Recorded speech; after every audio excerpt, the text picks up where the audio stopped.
हेर्नुहोस् म चाहिँ अहिले झापा जिल्ला घुम्न आएको थिएँ यो जेठ महिनामा साह्रै रमाइलो लाग्यो हो यहाँ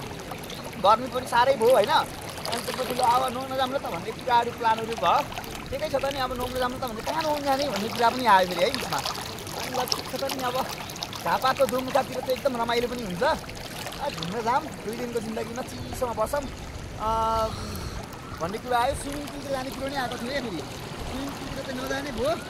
यो खोलामा जस्तो नेचुरलमा जस्तो नुहाउनेमा के मजा आउँछ भन्ने भयो अनि यहीँ आयो आनन्द लागिरहेछ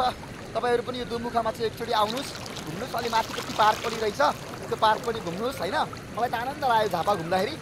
हाम्रो देशको यो सबैभन्दा सुदूरपूर्वको ठाउँ हो यो जे भए पनि रमाइलो राम्रो छ तपाईँहरू पनि इन्जोय गर्नुहोस् भिजिट गर्नुहोस् माइधाम माइधाम माइधार माइधार माइधाम माइधाम होइन माइधामको शिर ए माइधामको शिर पनि हो यो दुमुखा नदी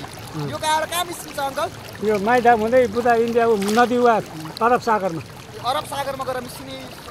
यो खोलामा हामी नुहाइरहेछौँ कति भाग्यमानी छौँ त अरब सागरमा नुहाउनै परेन नि यहाँ त होइन आनन्द छ होइन अरब सागरमा खारा यहाँ चाहिँ यो राम्रो गर्मी पनि त्यस्तै भयो अनि भनेर नि यहाँ नुहाउन आयो तपाईँहरू पनि इन्जोय गर्नुहोस् रमाइलो गर्नुहोस् लङ्का यता देखाइन्छ नि त एकचोटि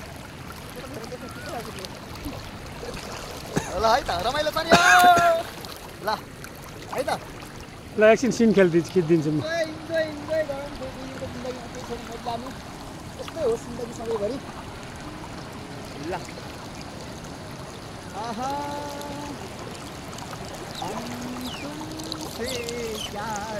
तर पनि कति मजाले आइरहेको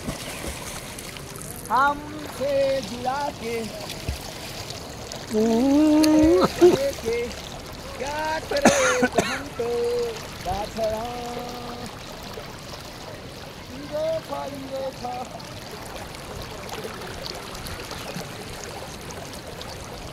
बन्द गरिदिनु होइन त बन्द गरिदिनु अङ्कल